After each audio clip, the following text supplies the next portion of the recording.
just have to keep saying it so that they can be nipped in the bud as soon as possible. So this morning would not be an exception, as we shall be beaming a searchlight on curbing increase in social vices in our society.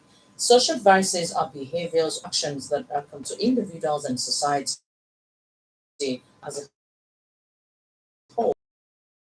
It is for us to get as a society to address these issues and work towards creating a safer and environment for all. Social vices refer to behaviors or practices that are considered harmful, immoral, or detrimental to individuals or society. These vices often violate social norms, ethical standards, or legal regulations. Common examples of social vices: substance abuse, the use of alcohol, drugs, or other addictive substances. Gambling addiction. This is another one which needs to entail. This is engaging in gambling behaviors that lead to financial loss or personal issues. Crime. Activities that violate legal laws such as theft, assault, or drug trafficking. Corruption, which is abuse of power for personal gain, often seen in politics or business. Prostitution, which is engaging in sexual activities for money, which also involve exploitation. Social vices are often the focus of legal and social intervention efforts as they can impact individual well-being and community stability. Addressing these issues typically involves education, prevention, and rehabilitation efforts. Now, let's take a look at some factors contributing to the increase in social vices. The first factor: socioeconomic challenges.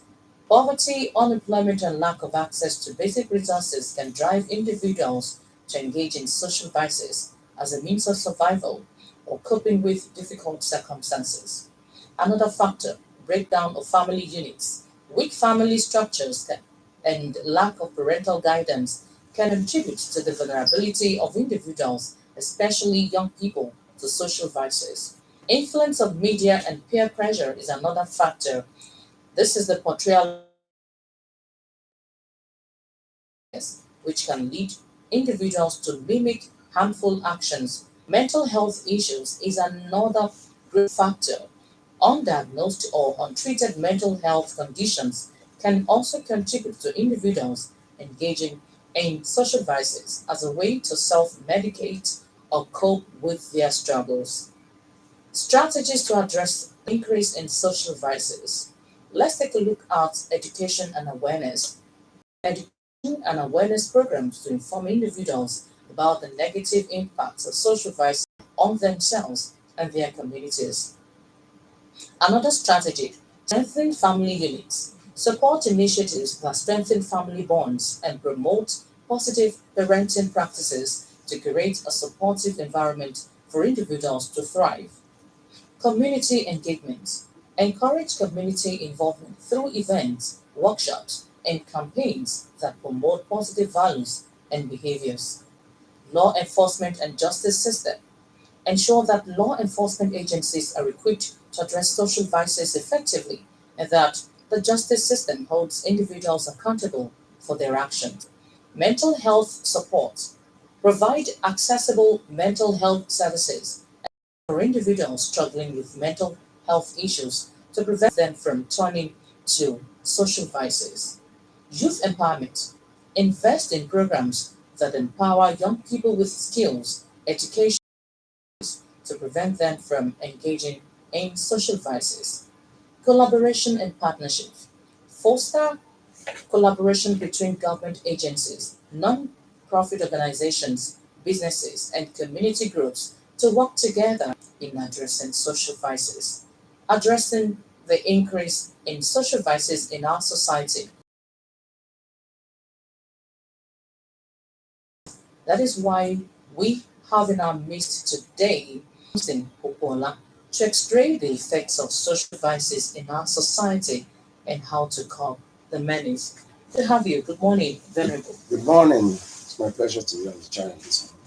We're so glad to have you in our midst today to shed light on how to curb social vices in our society. Thank you so much. So, in your own opinion, what do you believe are the most pressing social vices in our day? Okay, well, thank you very much. I think your intro has done a lot of justice to the topic in question.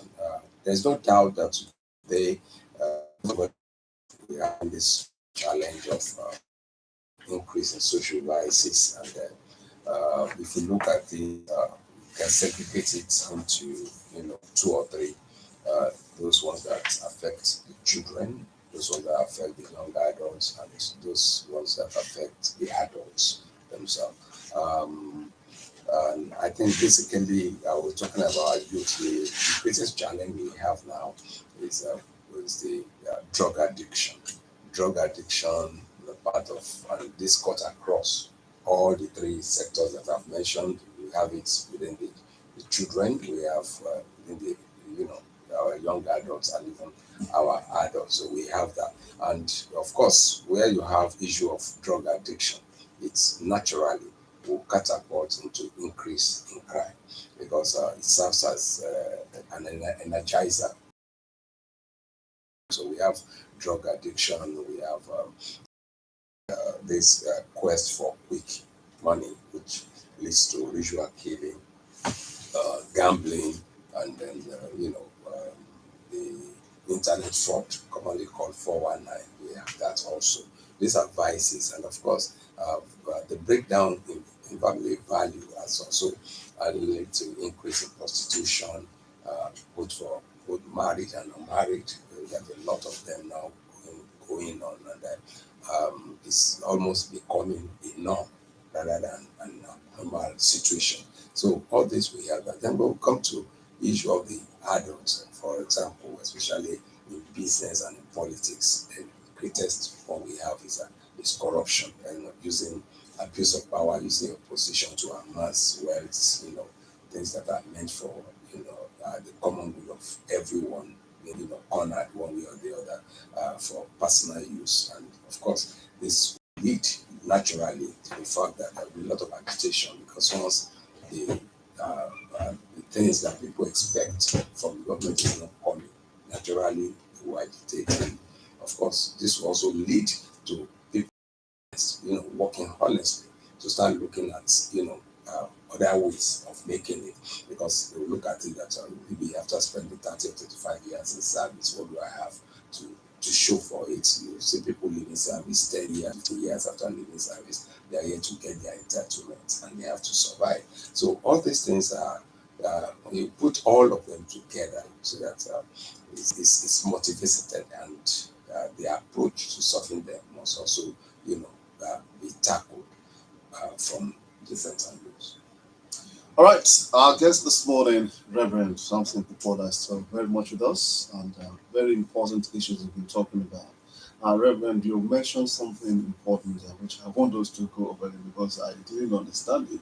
When you're mentioning the classes of people affected, you mentioned children with drug abuse. How so?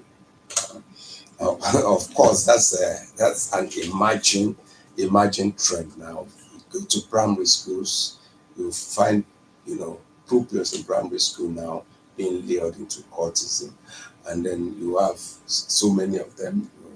Well, we had one I'm going to call it one jargon, have a mark under their chin and all this. So, and of course, all these things, you cultism and drug abuse, they are like Siamese twins. You cannot, divert one from the other. So we have our children now going into some of these things, to get high, abuse of cough syrup, a lot of people because at their age, maybe because they are unable to afford, money to buy the conventional, hard drugs. Now they look into a situation where people go to the extent of sniffing, septic tanks to get the nitrogen coming out and to get high. Some use tire, the film from over. So many things. When you look at all this that we're talking about, you look at it that where is this coming from? At such a tender age. On TikTok, on social media, you see them. You understand seeing the children of 13, 12, 10, displaying so erotic scenes on the other. Something must be behind it because normally it is not. That's not part of us. That's not who we are. as Africans, as Nigerians, as even coming down to, being a Yoruba man. That is not we there. That is not who we are. So, what are the factors fueling the prevalence of such life pattern, lifestyles? You see, unfortunately, the elders that have seen, about 2 or 3 generations are now part and parcel of those, propagating the fact that our children are now suffering, as if suffering of poverty have not been all along. Poverty have been in every generation. In every generation, poverty has always been there. So it is not something that you now say because there's poverty in the land and then therefore people should look for other ways. I think you cannot have everything, and there are stages of growth in life, and stages of growth has been eroded now. Let me give you an example. While growing up, it is not a norm for a young school leaver to want to live in a 3-bedroom. It's not the norm. Even if you have the money, the society frowns at it. There are ways to go. You start from a single room, you keep it your bed one side, everything, comfortable. And as you grow up the ladder, you now look for a parlor, and then you start going before you can. By the time you are thinking of having to go live in a flat, it's about to get married, so I'm even beyond marriage. Yes, Beyond marriage, when we start having the first or second child coming out, okay, fine, we need an extra room. So we don't look at it as being poor. Going through that process, we didn't see it as being poor. We see it as a development process. You get out of school, for example, and you get employed. The first thing, okay, even if your level has support of riding a bicycle, the next thing you look for a comfortable motorcycle, a Vespa or something like that. People see you and they know that's who you are. That's the stage. And as you go about the ladder, you start, and then because you have gone through the process, when you get to the top, you know how to manage it. But if you jump the ladder and just get yourself at the top, there is no other way when you get up than to come down. So if you don't go through the process of going up gradually, you start from the only way you can do the other way is to come down. So these are the things that we really need to look at. And so when we are talking to our children, parents nowadays, when you talk to your children, say, during our time, we suffered. I had to walk about 10 miles every day. I have to put on just a single uniform. I have to use just a. So what I went through that time, I can't allow my child to go through allowing children to look at that process as being as a stage where we suffer. Whereas that is actually what made us into who we are today. And by not allowing our children to go through the same process, this is the result that we are now getting. That we now have a set of very entitled children. Very, very entitled children. They believe that they are entitled to everything. They don't have to work for everything. You can imagine a child saying, why did you bring me to this world if you know you cannot take care of me? You dare not say that to my father. I dare not say that to my mother. Because I know that bringing me into the world is actually, they've done me a whole lot of good by bringing me into this world to also be able to make my own impact in the world. And so by bringing me, I don't have to blame them. I have to struggle on my own to make sure that I make my own mark. So these are some of the things that we need to start teaching our children. That if I go through secondary school with a pair of slippers, then when I grow up and I'm able to afford one or two on my own, I know how to manage it. Go to some houses today, just look into the room, you see 10s, 20s pairs of shoes just lying around. You don't know, you wear one this and by next week it's out of fashion. You want something else, all these are things that we really need to work at. Okay, now, Venerable Bukola, all these social vices that we have been talking about, how have they affect the overall well-being of our communities? Generally, there's a breakdown of value, breakdown of norms. Issue of respect is no longer there. It's no longer there. Even as young graduates, and in employment, and you go there, you meet somebody who's your subordinate or older than you, then Omoluabi now in Yoruba tends to, teach you that you need to respect that particular person. Not because he's more superior than you, but because you respect the fact that he's older and will probably be more experienced than you, and that you have a lot to learn from that person. As a young graduate, when I went into construction and I got into the field very young, I met a lot of elderly people, carpenters, and because of where I was coming from, I was able to bring myself down because I know that I have a lot to learn from them. A lot to learn from them. Be a BSc, MSc, a PhD holder. When you get into the field, there are some people that have never stepped into any classroom, but they will teach you the rudiments of that thing. You have learned the theory. They will teach you that this is the practical thing. And if you do not go there with that level of humility to learn from them, they will watch you. They will watch you make that mistake, and they will say, it's engineer that said we should do it like that. Despite the fact that they know that at the end of the day, the result is not going to be positive. But if you bring yourself down and say, Papa, you see a man that will stand far off, 10, 20 meters off, I will tell you, this wall is not straight. But I will, as an engineer, will need to put a plumb there and say, and they are reading from the plumb. But he can read with his own bare eyes that this and that. So this is no longer there. And it's affecting a lot. So you have a lot of CEOs that are inexperienced because they cannot bring themselves down to learn from those that are their subordinates. And they start making wrong choices and wrong decisions. And before you know it, a very vibrant organization will run down. We have that. Then the issue of corruption. That is actually one of the major factors that has turned everything haywire. Because can you imagine just wake up one day and says, somebody, a young graduate like yourself, and say, I bought an 800 million car. You start wondering, is it this environment? Are we working under the same situation? Where does this sort of money? And that shows that there must be certain things that are beneath, that are not being shown to the public. And because there are others who are, fortunate, because it's not unfortunate not to be corrupt. Who are fortunate not to be corrupt, start looking sophisticated or being wiser than. And so we're all human. After some time, start feeling the pinch. You start feeling the pinch. Okay, maybe you have a party that's be organized within your organization, for example, in NNPC, or opportunity to be in CBN or something like that. And after 2 or 3 years, you look at the disparity between somebody that has opted. Well, why no choice? So if you have a situation, but there must be equity. Equity. Young graduates, minimally, you should be able to afford, allow you to have it.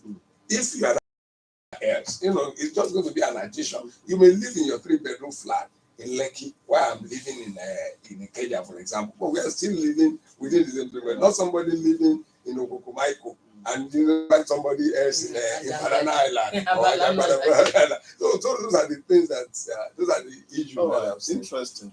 We'll take a message at this point. So when we come back, we'll be looking at how to apportion the responsibilities of correcting the social biases. Stay with us. Yeah, you take a break, Mom. What's your break? You take a message. Stay with us.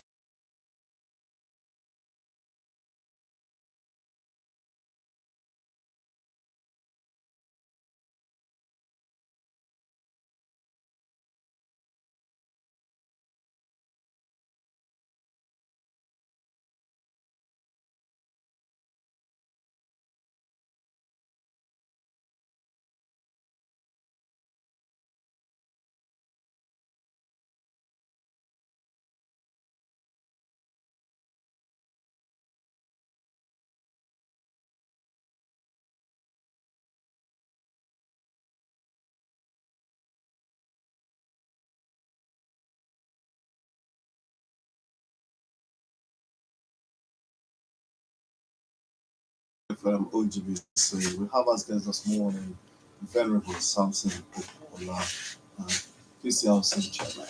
We appreciate you for coming once again, sir. Thank you very Now, much. you've been able to flash a lot of the issues this morning concerning social biases, but then we should start appropriating the responsibilities. Where do we start from, and how do we progress in addressing the issues and correcting, probably removing completely social biases if it's possible? Well, thank you very much. I think we have to start from the basics, which is the family units. Unfortunately, we are having a lot of children that are now parading themselves as parents. They are children parading as parents. As parents, because parenthood is let me say parenthood is a calling. Wow. Is a calling, and even within the Yoruba setting, there are certain things you have to pass through before you now start bearing children. But that is long gone now. You see, and the child, and the child. But growing up, I used to see the reason for the way he has created us and where he has decided to put everyone. I am unapologetically a Yoruba man. The Yoruba culture is part of me. And the Yoruba culture is a culture that really, really believes in communal upbringing. Communal upbringing. It is that breakdown of that communal upbringing that has brought now out the fact that some parents are working, therefore they cannot take care of their children. Parents have always been working. My mother has always been leaving us in Igbori and go 2-3 months to the farm with my father. While they are gone, there are other parents at home, in our family, in our compound, taking as if we are their biological children. And when my mother now comes back, or maybe the other ones that will now go, so maybe taking turns. And within that family value, everybody is treated equally like a child. Hardly will you know that this is my own mother. There are some of us that we grew up to about 10 or 12 before knowing that this is actually our biological mother. Wow. Because even we were brought up, you see ourselves as one. So, and within that particular compound, there are norms about feeling is general. About not, using foul language is general. About when you go out and when you come in is general. Wow. So we were all brought up in such a way that hardly will you see one, even after scattered, in Kaduna and Sokoto, wherever you are, you still see that communal norm in each and every one of us. So we need to go back to that. We need to go back to that communal living. This isolation type of living now that you have, hardly you are even within the same street, hardly do you know your neighbor. Not to talk of interacting with the way. And we also have the fact that don't go to Mama Alagbaja's house. You are not on the same category. Those are the things that has brought us to. So we need to do that from the family value. Now coming to government, everybody that has found yourself in one position or the other in governance must they are holding that position in trust. Nobody was born a governor. You want you to lead. It is not a family thing. It is not hereditary. So you must adapt seats. Also remember that you owe it a duty to those that you are representing to make sure that they get dividend of that particular position that you're sitting. Because when you now have a situation where money that are meant for infrastructure, road, light, and something like this are now being, siphoned, embezzled to the detriment of the people that have put you in power, then something must be wrong. I wonder how much money an individual needs to survive. And because I don't know, there are extra, maybe there are extra, pouch for the rich and the poor. So, and the stomach is so very magnanimous that whatever you put in it, once it's filled. Yeah. It doesn't want to know the amount of money you have spent. It's filled. If it is Gary and Epa, once it's filled, it's filled. It won't complain. And so we need to start, the government said that they hold it as a responsibility to the people to take care of them. And then our religious houses also have a role to play. A lot of our preaching now, manipulation, it's no longer preaching, it's manipulation. We are not leading people to salvation, but we are now more or less trying to tell them how to cut corners. Because I don't in the money.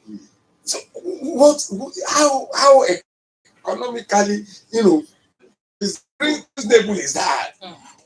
That as at the time that person should be involved in a productive activity. Or even if you have not gotten a job, what better time for you to seek for a job than on a Monday morning to carry your CV and your job? Yes, we need God in our life, we need this in life, but most of these things borders down on our determination to give our all. Now, Give our all. Venerable, because of our time, let's take a look at the social media. Some people, it's a blessing. To some, it's otherwise. Depends on what you learn from the social media. Now, these vices we're talking about, in what way or to what extent has the social media influenced all this our youth when we talk about social vices in our society? Well, let me say that for every generation, there is always a revelation. While we were growing up, I will still go back to that. We never had a single television in our own home, whereas we have some other family with this thing. That's a revelation for our own generation, the black and white TV. As we go along, we come to the color TV, we come to plasma. Now we're having social media. So as we go along, knowledge is being released to the people, and the more knowledge you have, the more breakthrough we have. But we need to know that each of these revelation has its own positive and negative side. Social media has done a lot of damage, because especially in Nigeria, we got social media without regulating it. If you go to Dubai today or you go to China, there are areas that you cannot access that has been censored because they know it's going to bring have negative impact on their people. But we got everything hook, line, and sinker. There are no restrictions for children what to watch. There are no restrictions as to time. We need to regulate it because you can imagine there was a time that some people were arrested. Who are your babalawo? He said no, he learned it on Facebook. Can you imagine? I come to that. What reasoning? If that person that put it on the Facebook should have been our second Dangote now. If indeed what he has put on Facebook works, he should have worked for his family, worked for his own children. Instead of putting it on Facebook, well, when people I want to make you a millionaire, I will ask you how many of your family members are millionaire, how many of your children are millionaire before you are thinking of me bringing 10,000 naira so that you can make me a millionaire. So that's all of this. So the government needs to regulate the social media, especially as it affects our children and our young adults. It has to be a way that we will take advantage of what is in it and then discard those things that are likely going to erode our value as citizens of this country. Well, let's go for the calls now. 0803-437-9453 and 0815-00226. We need to hear from you. Parents, big aunties and uncles, and of course, regulators in the society. Hello. Hello, good morning. Good morning, ma. Good morning, sir. Good morning, sir. Good morning. As a resource person has been speaking, I just am enamored. Please keep it up, sir. Thank you very much. Soar like the eagle. You've not told us your name. Okay, I guess that's Mr. Yolanda Saya Yeah. from Ijebu. 0803-437-9453. Hello. Hello, good morning. Good Good morning, morning. sir. Good morning. Service to the nation. From Ishara. I thank you for all you have said. Well, about this identity and the Debo. Good morning. Good morning, sir. Yes. I love what you have said all along. I'm not going to repeat. But I just want to talk about maybe I go to the area of solution. I agree with what you have said. But I want to suggest that we need to do more of catching them young. Yeah. Because the problem now is you have mentioned it. There are parents now who themselves are still children. I don't know what you can do right now. But when the 50-year-old has had one or two children, I don't know how much he has also she has to advance. But just to go back to schools and try to catch them young. In those days, we used to have the Boy Scout, Guide, literary and debating society, drama society. Yeah. We go back and we need to teach them good morals from there. Okay. Before they now go to they will now, when this corrupt generation goes away, they will be able to do the society. All right, thank you. I believe there's very little we can do now about these children who are calling themselves parents. Thank We're you, talking sir. about schools, talking about the government, that mentioned many things. I think government has to do more work. And Thank you. society has also to do more work. I am Siba Okoden from Ishara. I want to be very quick. Thank you very much, sir. Thank you very much, sir. 0803-437-9453. 0815-032-0226. Hello. Good morning, sir. I'm very well, thank you. Morning to you, sir. God is good. Thank you, sir. My dear resource person, Good morning, sir. you have made my day. Thank you very much, sir. Really appreciate you Thank for you, sir. all the wonderful submissions. But what is the way forward? In those good days, when we are at school in the morning, at the devotion in terms of morals, these days there is nothing like that any longer. I think we need to start right from there. And like you have rightly said, the religious bodies should try to teach morals rather than preaching prosperity. We need to do a lot of things to put ourselves in a better state.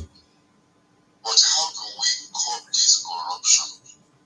That is the most difficult aspect of it. How do we curb this corruption? How do we nip it on the bud? That question, sir. Thank you so much, Dr. Owoshin.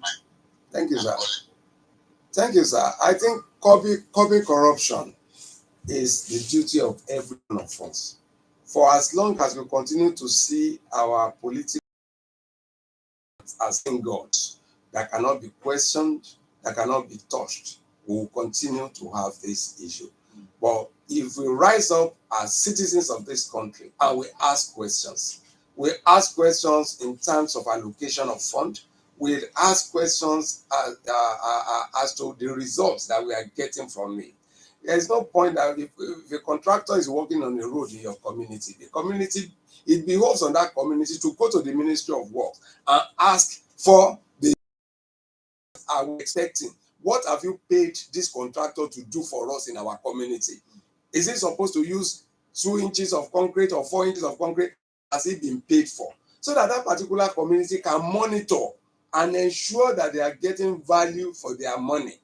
But if they don't have access to information, and if we keep holding information from the people, then we'll be unable to call to question. As a CDA, as people of Ogun State, we'll be able to speak up and call our leaders to question that the money we are getting from Abuja, the money that we are getting from our companies, the money that are being allocated as community social responsibility, even from companies, how are they being spent? What are we getting for it? So it's only then that we start curbing corruption. But every time that there is an election and we continue to say we want to this 5,000 or 10,000 or a bread or something like that, continue to run into crisis. So, what's your advice As for a final shot. the people final shot today?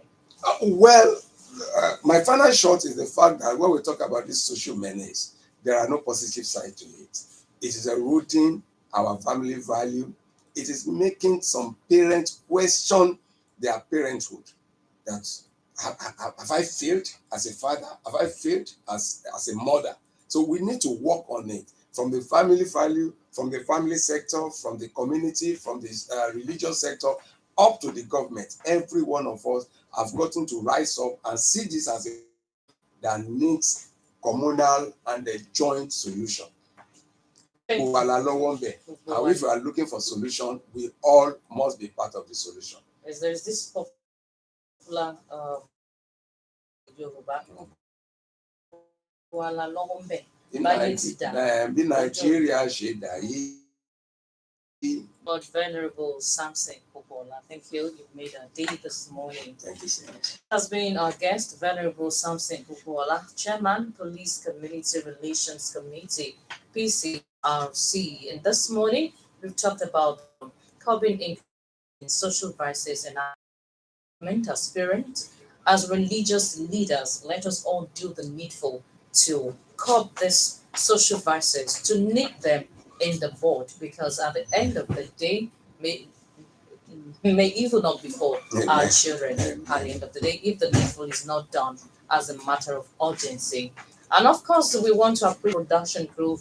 This morning, we had as editors Elizabeth Kufuruji and BC Olabisi Musari. Okay, Adeyinka has been the studio manager. Daniel Okichuko has been the guy in charge of ICT.